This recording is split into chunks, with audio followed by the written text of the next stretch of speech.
IDPros podcast on the Sports Gambling Podcast Network is brought to you by Shady Rays. SGPN is teaming up with Shady Rays for Shady May. Get 50% off your Shady Rays using the promo code SGPN and then go to sportsgamblingpodcast.com/shady for your chance to win $500. We're also brought to you by Edge Boost. Edge Boost enables you to double your bet with no interest. Go to sportsgamblingpodcast.com/edge to get started today.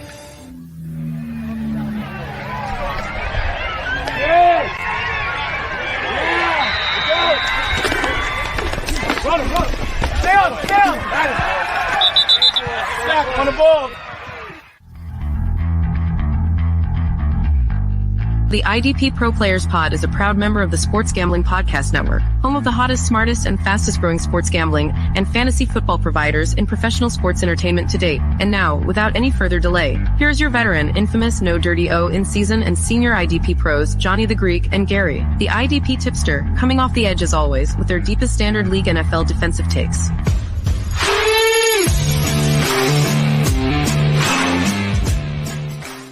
My name is Johnny the Greek. I am joined, as is tradition, with the senior IDP analyst for the SGPN network, Mr. Gary Van Dyke, the IDP tipster. Gary, how are you, sir?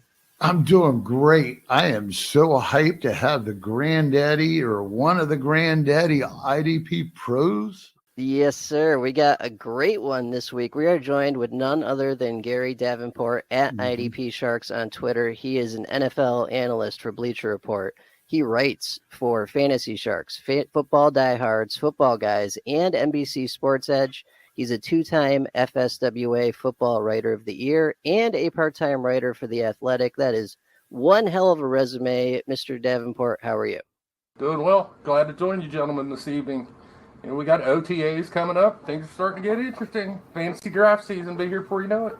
You got a hell of a busy schedule, so appreciate you taking this time to join us right now. Oh, we need sleep. Yeah, right. That's it.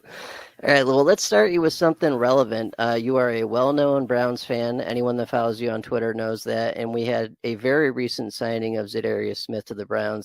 I mean, I think it's a great move for the Browns. It's probably from a pass rush standpoint. I mean, Jadeveon Clowney's an excellent football player, don't get me wrong. But Zadarius Smith is probably the best pass rusher that Myles Garrett has ever gotten to play with. So it's going to be interesting.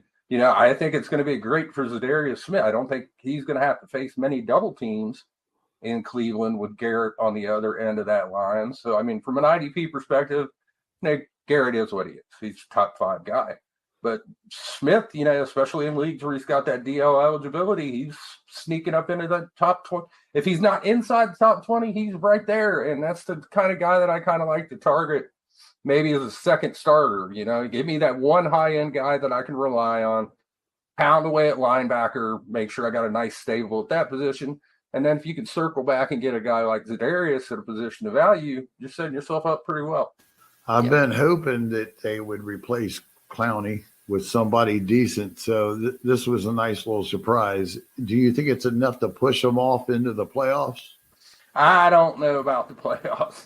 That's a pretty good division. And I mean, you look, the Bengals have been within a game of the Super Bowl the last 2 years.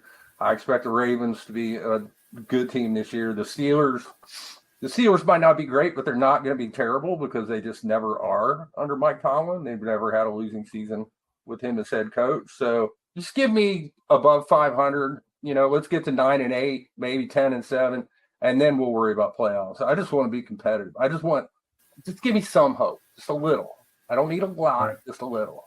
Good stuff there, man. And we'll definitely get some Brown talks in here shortly. Let's go back in time, though. Let's start at the beginning. You are well known in the IDP world as the grandfather, godfather, whatever you want to call it. You've been here forever, longer than Gary Tipster over here, and that's saying something. So how did this start? How did you get into fantasy football, writing, etc.? Can you take us through the journey? Got into fantasy football back in, I think it was 2004. By about 2007, I was doing a little bit of writing for, this is going back a ways, back to the old message board days at the Fantasy Football Cafe, where I met a gentleman by the name of Scott Fish.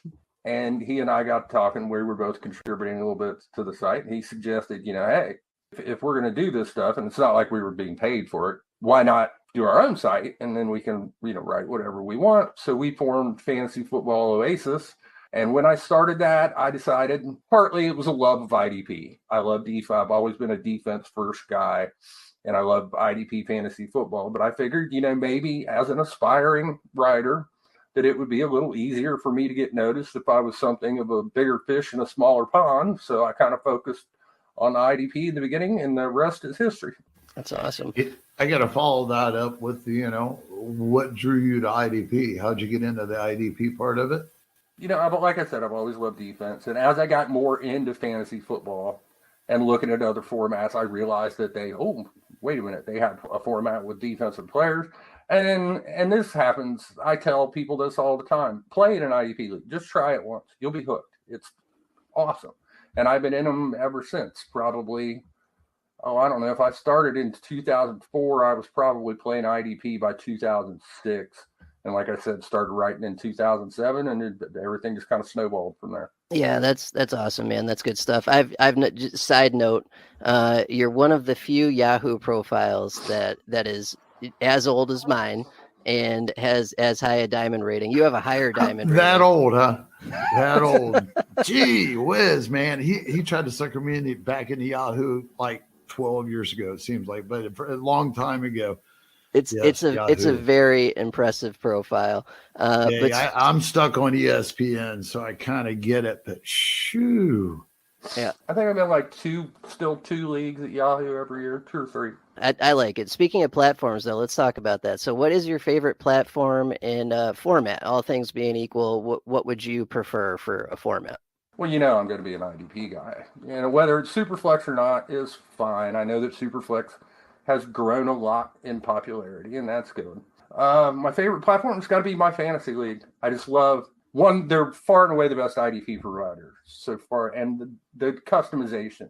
I mean, there's nothing, whether it's scoring or lineup requirements, or if you want to split out defensive tackles and cornerbacks, or you name it, you can do it. I know the interface isn't the prettiest thing in the world to look at, but the site, I don't care what it looks like. I want it to work.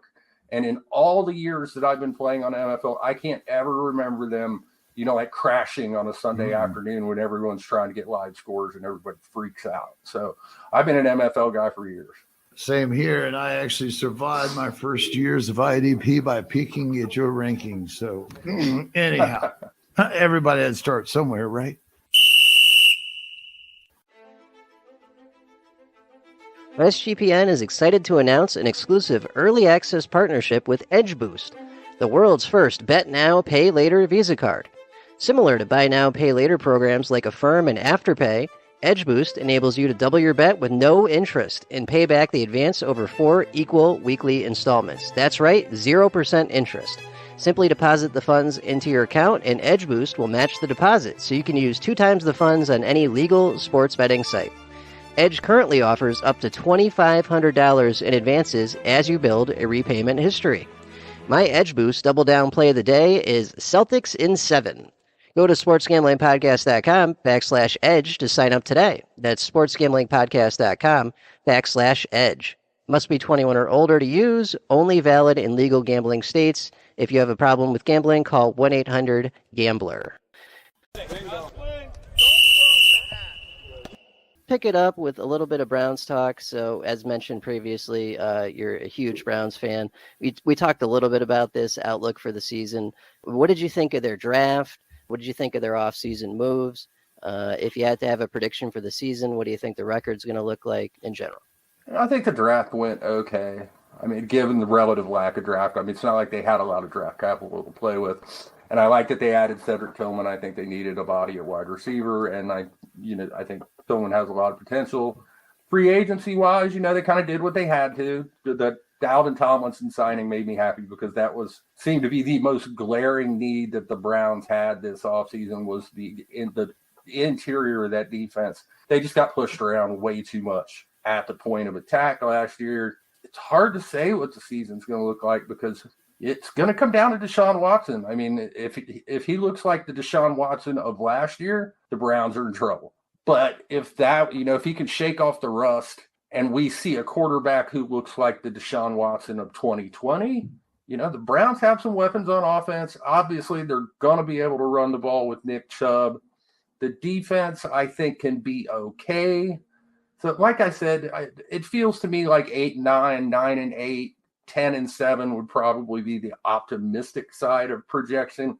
It's a tough division, and right now, and as much as it pains me to say it, it belongs to the Cincinnati Bengals. I mean, you can't really – someone's going to have to knock them off that perch, and that's a really good football team. Speaking of jumping off the edge on some predictions, how about some Super Bowl predictions for us? Oh, wow. You know what? It's May, no pressure, right? Yeah. Take your time, please, sir. Go right ahead, as you can tell. I'm tempted to go rematch because the NFC, it's hard for me to see a team that's going to knock off Philadelphia. You know what? Yeah. We go Eagles, Bengals, and Cincinnati wins the Super Bowl. I like it. It's not the Chiefs. That's what I like. Oh, the AFC is. I mean, the NFC, there's 3 good teams. The AFC, it feels like everyone is good except for 3 teams in the AFC South. So it is definitely rookie draft season. I'm in far too many. I'm sure you are as well right now. Who have been some of your favorite rookie draft targets so far? I mean, obviously IDP wise, but you could talk a little dirty if you want also. Wrong person to ask about the offensive rookie picks. No, I'm in 2 rookie drafts that have started right now, and in one I don't pick until the back end of the 3rd round. I have a tendency I'm that guy who's rookie picks, who cares? Give me veteran players. Sack on the ball. I know it hurt my heart to see Zach Charbonnet land in Seattle. I mean, of all the stuff during the draft, the running back landing spots, Charbonnet could have landed in Philly or Cincinnati or somewhere where he could be a lead back. I thought he had 3-down potential, was going to be great. And then the Seahawks took him and my heart just sank.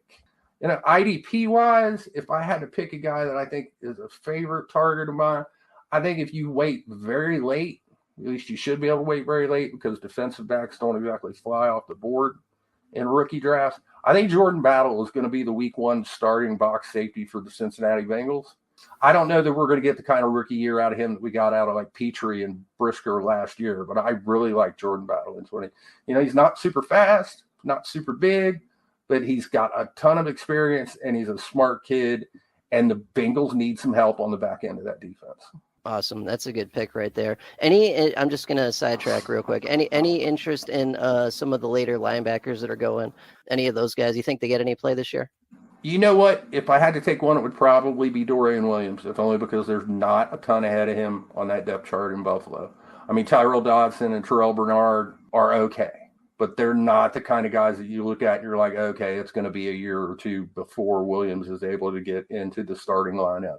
If he can come out and have an impressive camp, he could wind up starting at will linebacker for the Buffalo Bills. And I mean, Matt Milano is a really good NFL player, but he's never been a guy that piles up stats. So if I was going to put a little cabbage on a rookie linebacker that's not Jack Campbell, because obviously he appears to have the easiest path to playing time and racking up some stats, it would probably be on Dorian Williams. Man, I freaking love cabbage. I really do. It's good shit. A little NFL talk, and I realize that you probably ran the ringer on this, but could you give us a short gist of getting to the point where we finally have an edge change in MFL? I have been trying to get that done for probably 3 years. And I know that some people wanted an edge position and something similar to what people think that what MFL did is completely different from what ESPN did, and it's really not. I mean, ESPN just changed the name of the 2 positions, changed defensive end to edge, and changed defensive tackle to interior defender or whatever it is that they call them now. It's just a label. That doesn't matter. What matters to me is making sure that the right players are classified together. So when I was finally able, they were like, no, we're not going to do a different position. We're certainly not going to add a position because apparently, technically speaking, that would be an undertaking that they weren't prepared to do. They said, if you want, you can classify the players as you wish. So, and people act like it's super complicated. It's really not. I mean, it's just 3-4 rush linebackers and 4-3 defensive ends are defensive ends, or call them defensive edge if you want. DE, defensive edge. There's your position. And then 3-4 defensive linemen and 4-3 defensive tackles are now the tackles or the interior linemen. Again, if you're into labels. Most of the pushback I've gotten, and I knew that this was coming. I knew that there was going to be pushback from dynasty managers because it impacted, leagues that have been around several years and people that have built teams. Now some of their guys have switched positions, and I'm sure it's put some holes in some lineups. It's a one-shot deal, though. I mean, every year we would have to go through, okay, so-and-so hired whoever as defensive coordinator, and they're going to switch schemes to a 3-4. So now that guy that was a defensive end is a linebacker. And then free agency would roll around, and so-and-so would sign with a team that runs a 3-4 and become a linebacker, or sign with a 4-3 team and become a defensive end. And then the draft would roll around. And take Will Anderson as an example. Let's, for the sake of argument, Arizona doesn't trade the pick. They stay there at number 3. They draft Will Anderson because that would be the obvious pick for them in that spot. Then Will Anderson would be a linebacker and not a defensive end. And that just doesn't make any sense to me, just because the land is, because he's going to do the exact same thing in Houston that he would have done in Arizona, which is rush the passer. TJ Watt has more in common with Myles Garrett than he does with Devin White or Roquan Smith. So this is defense in 2023. The whole idea of base defense at 4-3 and 3-4, nobody really does that anymore. There wasn't a team in the NFL last year that was in base defense 40% of the time. It's all nickel and dime. That's the base defense now. I mean, okay, I'm a Browns fan. Cleveland runs like 85+% of their snaps are nickel snaps. It's 4-2-5, always. So I just don't see the point in taking all those rush linebackers and miscategorizing them when the only difference between what they're doing and what a defensive end is doing, especially when so many of them are in 4-man fronts, is that linebacker's standing up as opposed to having a hand in the dirt. So I was so glad to be able to finally get it through. The response was actually better than I expected. I thought there would be, because when I tried to do it last year, at first we got a little bit of traction, and then there was some pushback. I mean, some vocal push. People got mad. My Twitter was not a happy place for a while. Right. So MFL kind of backed off. Right. But this year it hasn't. Now, I can't say that I haven't made some people mad, and I knew that was going to happen. But if I didn't think it was honestly the best thing for the IDP community as a whole, I would not have pushed so hard for it to happen. Right. And I'm very glad that it did. Sack on the ball.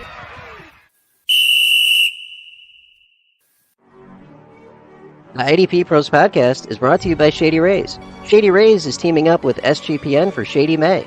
And not only do you get an amazing pair of sunglasses at 50% off, but you also have a chance to win $500. Shady Rays have you covered from the sun to the slopes with premium polarized shades, customizable snow goggles, and much more. Shady Rays have durable frames and extremely clear optics for outdoor adventures. That's not all. Shady Rays offers the most insane protection plan in all of eyewear. Every pair of sunglasses is backed by their lost and broken replacements policy. If you lose or break your pair, even on day one, they've told us they'll send you a brand new pair, no questions asked.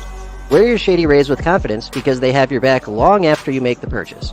If you don't love them, exchange them for a new pair or return them free within 30 days. There's no risk when you shop with Shady Rays. Their team always has your back. And for our international listeners, Shady Rays has you covered as well, with shipping to Canada, Australia, New Zealand, and the United Kingdom. Go to ShadyRays.com and use the promo code SGPN for 50% off 2+ pairs of polarized sunglasses. Then take your receipt and head on over to sportsgamblingpodcast.com/shady for your chance to win $500 in the Shady May contest.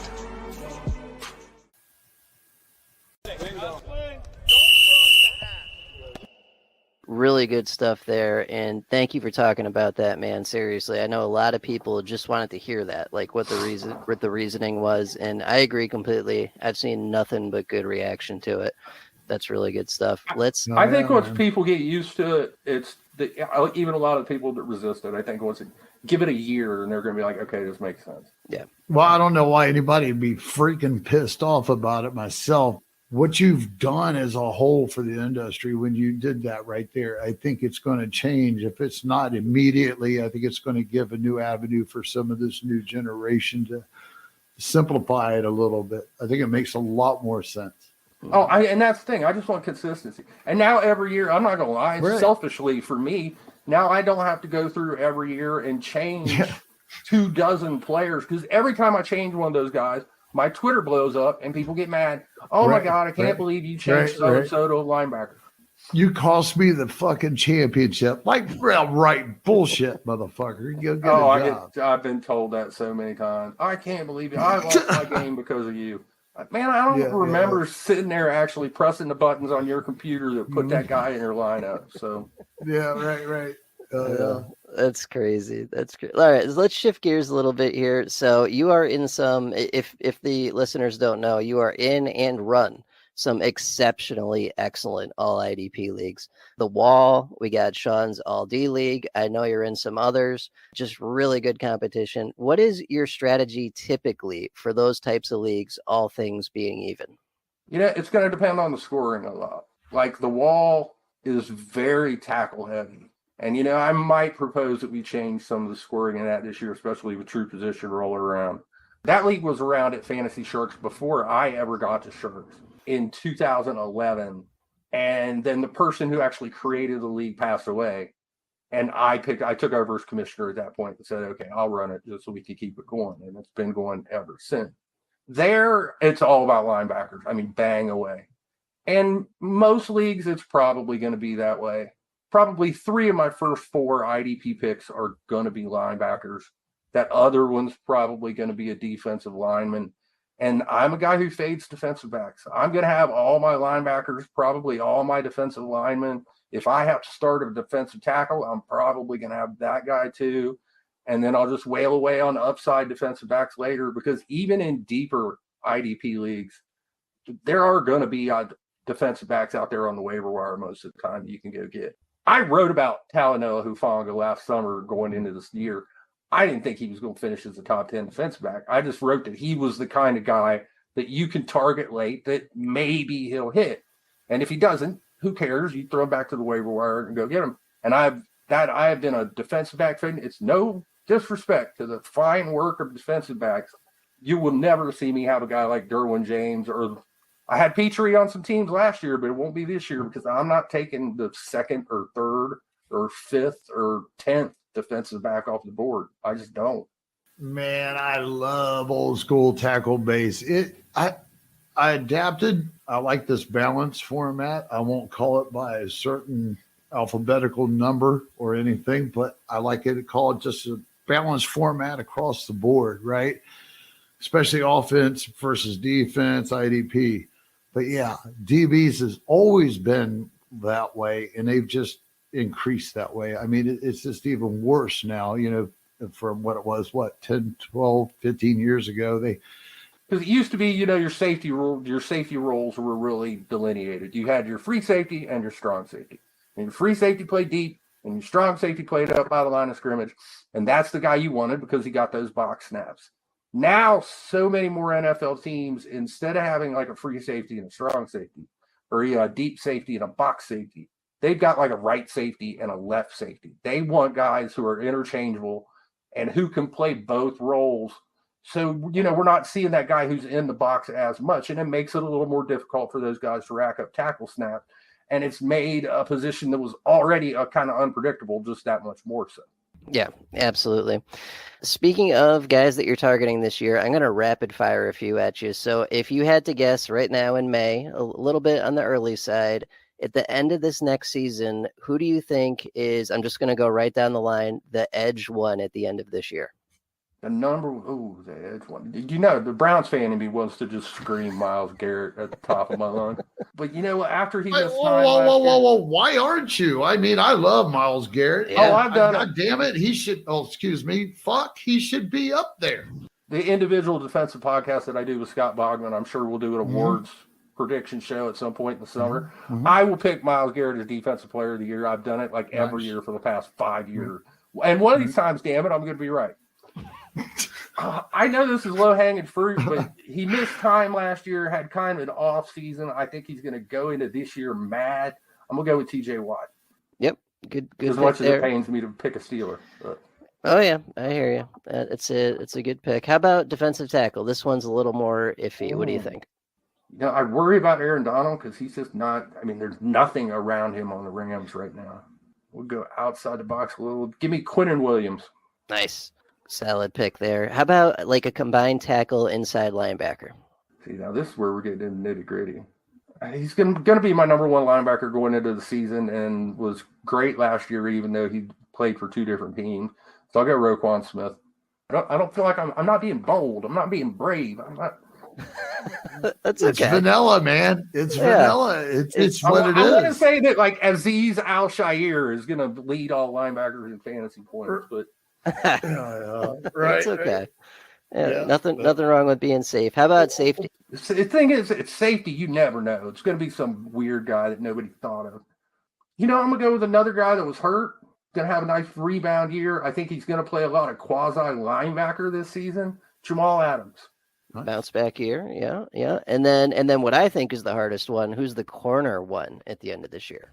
Oh, might as well just take all the cornerback cards and stick them on the wall and throw a dart at them. Yeah. We subscribe to the same Bible.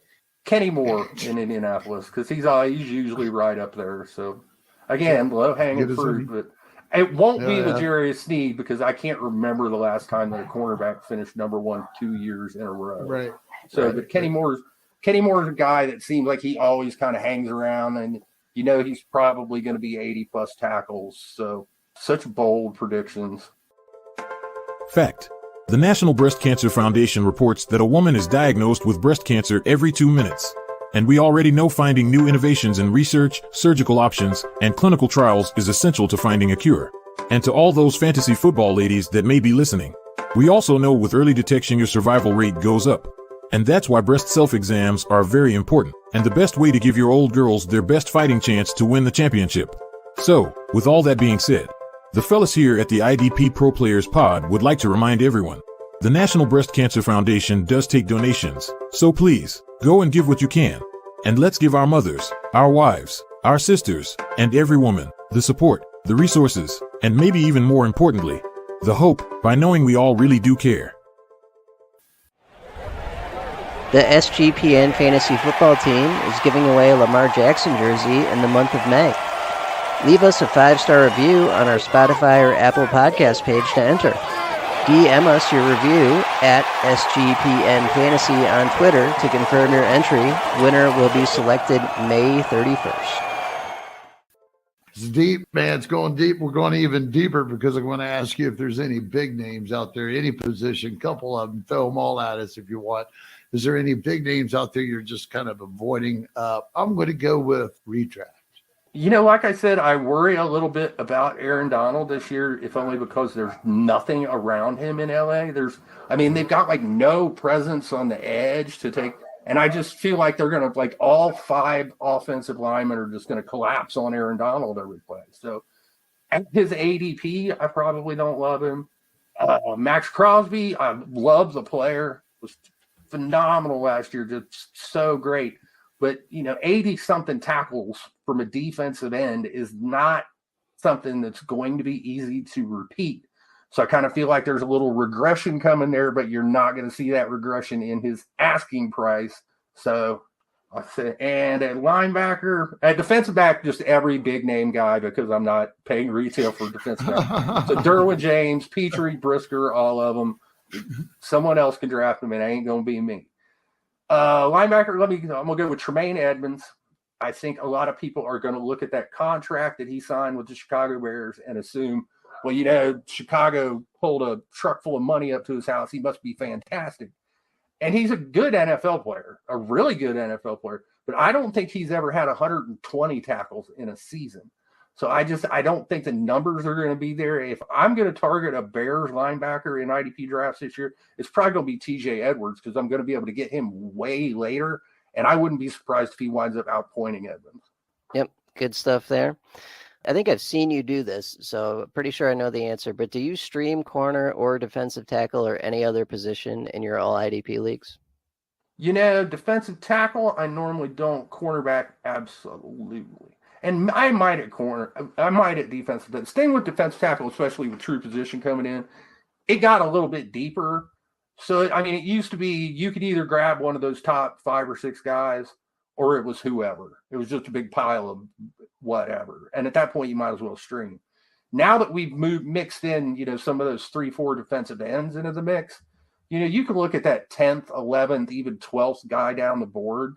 I think the number 12 guy I have in my defensive tackle rankings right now is Dexter Lawrence.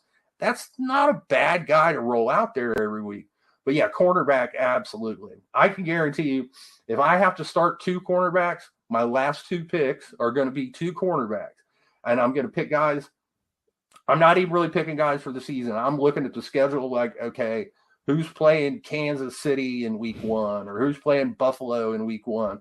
I'm going to grab those guys and I'll just turn them and burn them the same way I would with a team defense. If you play with those, I don't like to speak of team defenses because they are unclean, but if I were to play with those, it's the same thing. Play the matchups. There's no reason, as much as I like guys like Kenny Moore and L'Jarius Sneed as football players, there's no point in burning real IDP draft capital on a quarterback. It just doesn't make any sense. Spend that on a flyer linebacker, an upside guy for your bench, or some depth on the defensive line. Don't draft cornerbacks until late. Let me ask you a question. I mean, are you willing to share with everybody, if you are looking on a weekly basis and you want to stream a cornerback or a defensive back, is there something you can tell the, regular Joe IDP owner what they might want to look for that might give them an advantage to picking a guy up? Because a lot of people will just look at some averages or such, which can be inflated. Is there any key thing, if you happen to have anything that you could suggest? Yeah, I think it's a combination. You want to look at the matchups, especially once we get a few weeks into the season, look at the fantasy points allowed to cornerbacks by teams, because sometimes you'll be surprised by the teams that'll be at the top. Look at the Vegas over-unders too. I mean, if you've got a game with a high total, that means they're expecting a lot of throwing. And if they're expecting a lot of throwing, that means those cornerbacks are going to be busy.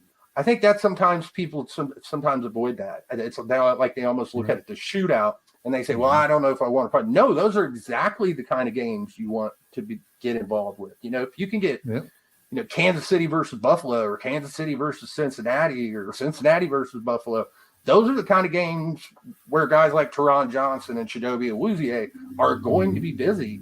And, there's still no guarantee that a guy's going to blow up. But if you play the matchups right and you get that right information, you can probably at least get a decent floor out of your corner. You'll at least get 4 or 5 tackles, maybe a couple passes defense, maybe a forced fumble thrown in there or something, and you'll hit. But at least you won't be looking at a donut. And a lot of times at that position, I'm not worried about blowing the doors off with my starting cornerbacks.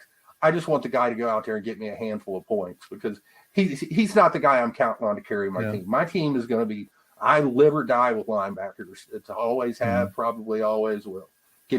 My strategy is fairly simple. Give me one high-end defensive lineman I can trust. Now the true position, and we're a little deeper on the defensive line, I'm a little more inclined to wait for that second guy, because some of those 3-4 edge rushers will fall farther than you expect them to.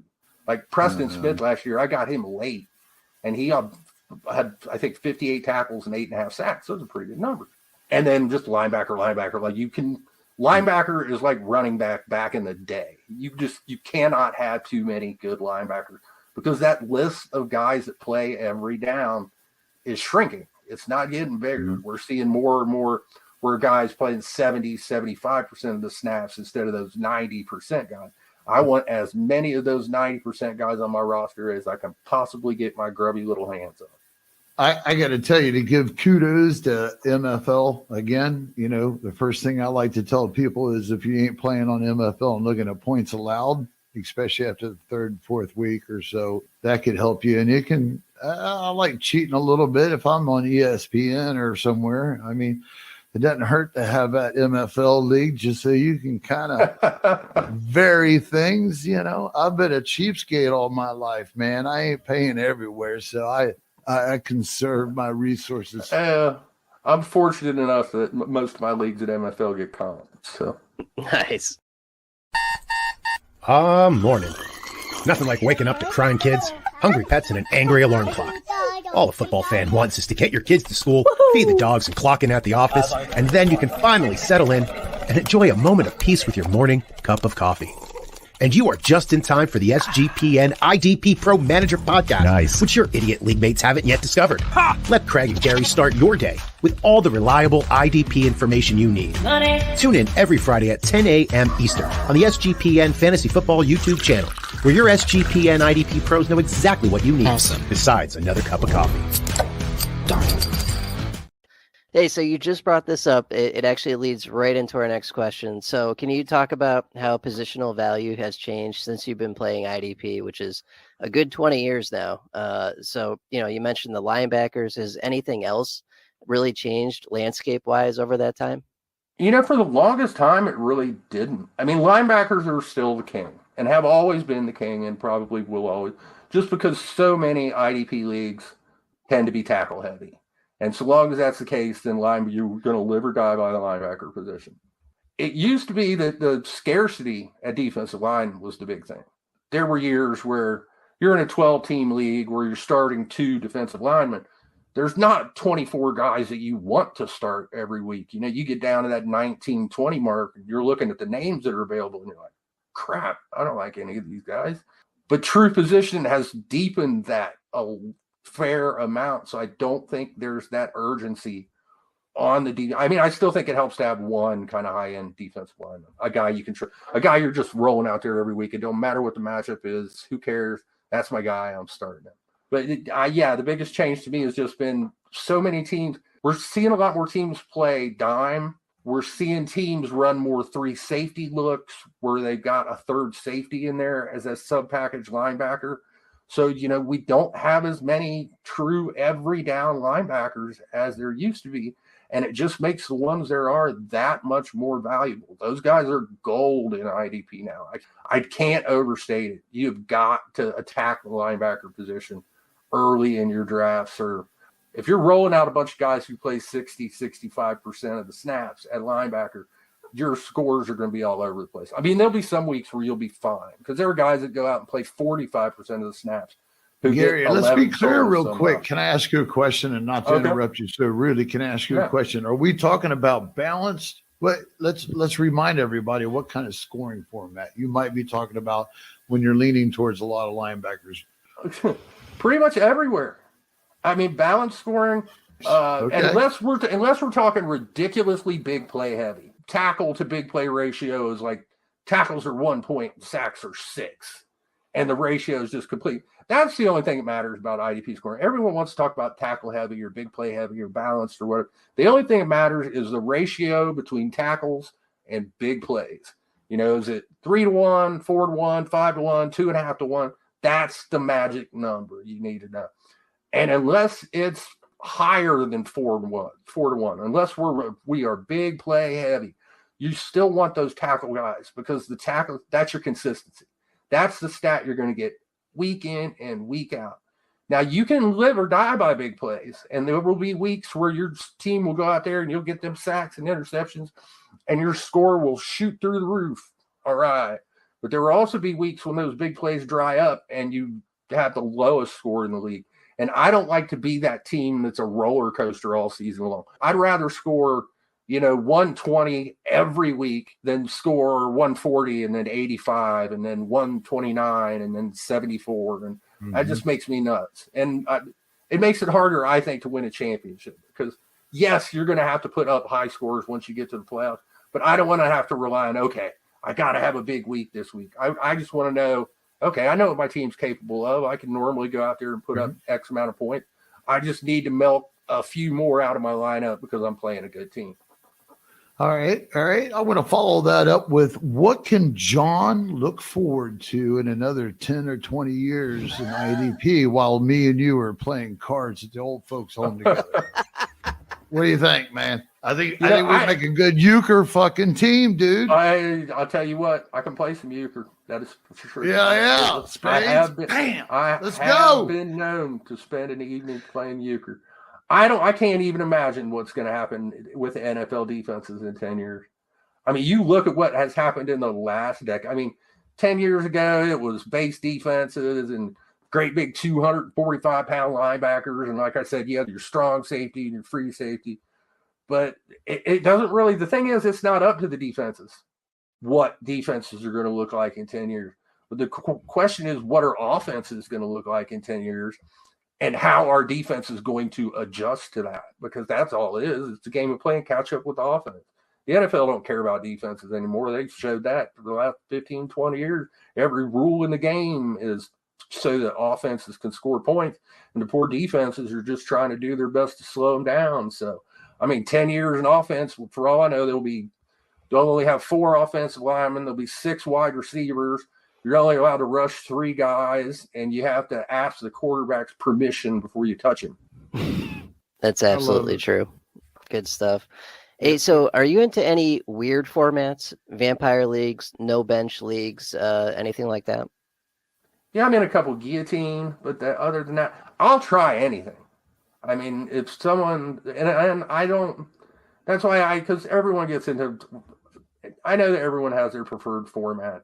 But I think sometimes when people start arguing about, oh, that format, I hate that format. Oh, I'll never play in Superflex. Oh, PPR is stupid or whatever. Who cares?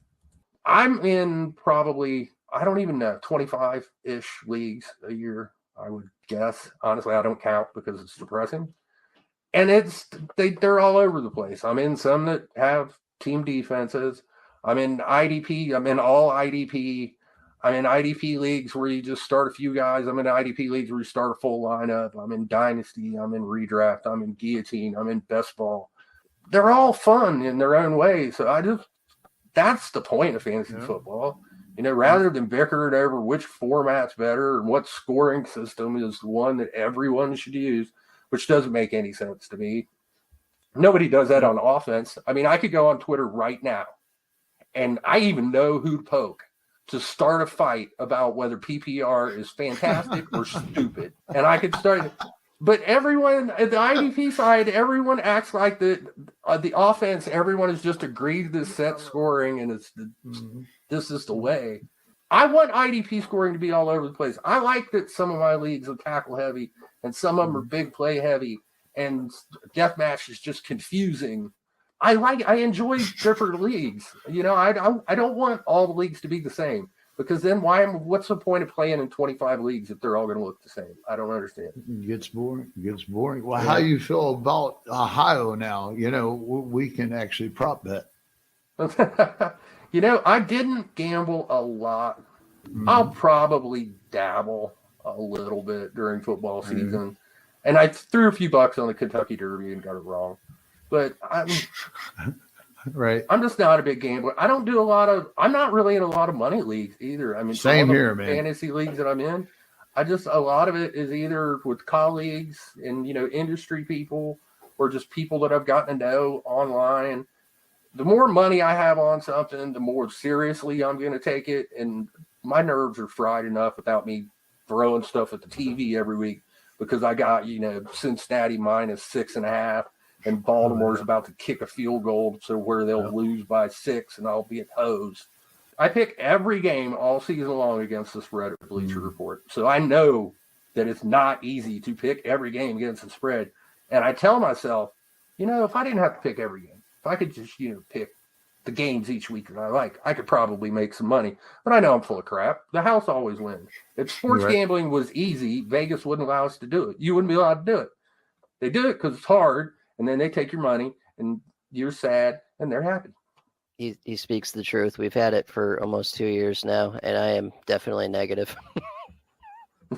Oh, great. I was going to ask you for advice, man. No, dabbling in the prop bets last Hey, you know what? Years. That just means your luck's guy. It's about turn around, man. Yeah, it's always Chargers for the dawn. You know, my wife just had a heart defibrillator put in Monday morning and stuff. She just came off breast cancer and everything. So actually, karma's been nice, man. I believe in karma, and she's been sweet the last year or two. So, I mean, even though she was diagnosed back in 2020, and by the way, sorry to hear about your brothers and such. I'm glad to hear that your wife's doing better, man. Thank you very much.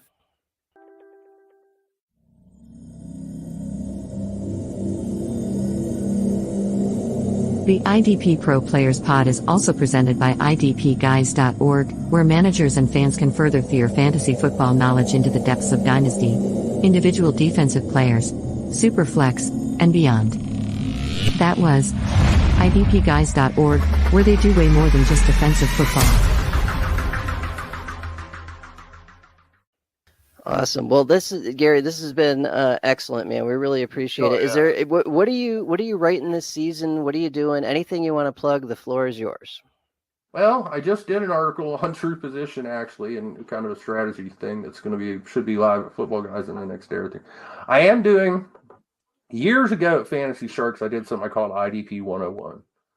It's like 10 or 12 articles long. I started out with, the very basics of IDP.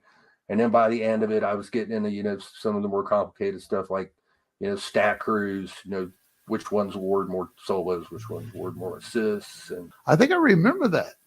Possibly. I did. I think it was 2013 that I did. I'm going to revisit that at Football Guys this summer. John Norton and I are going to do the Guru and the Godfather's Complete Guide to Dominating IDP. So I'm looking forward to it. And it's, like I say, it's going to start with the very basics. It's going to go over scoring and the ratio and why that matters and, draft strategy by position. And then I hope to get into the weeds with some stuff like stat crews and, tackle opportunities allowed data and that the kind of stuff that I know a lot of people don't necessarily look at before they set their IDP lineup. And, I'm not trying to confuse. A lot of people tell me that they're resistant to IDP because they find it confusing. And the last thing I want to do is confuse them more, but kind of what I want the point of that to be is to show them it's not. I mean, IDP is no more confusing than regular fantasy football. It's just defense instead of offense. I mean, if you can go out there and play in the Scotfish Bowl and get your super flex on, then you can do an IDP league and be just fine. You just need a few tips, need a few pointers, and I will be willing to give them to you. If it matters, I'm pretty decent at IDP, but I suck at Superflex. So you probably got a hell of a shot that you can figure this out. I don't even want to talk about it. And I've been in because, I've known Scotfish I can remember when it was the Fantasy Football Oasis Invitational, and there were 12 of us. I suck in that league. Love it. So bad. And last year was, even by my standards, which are terrible, was, oh my God, I can't.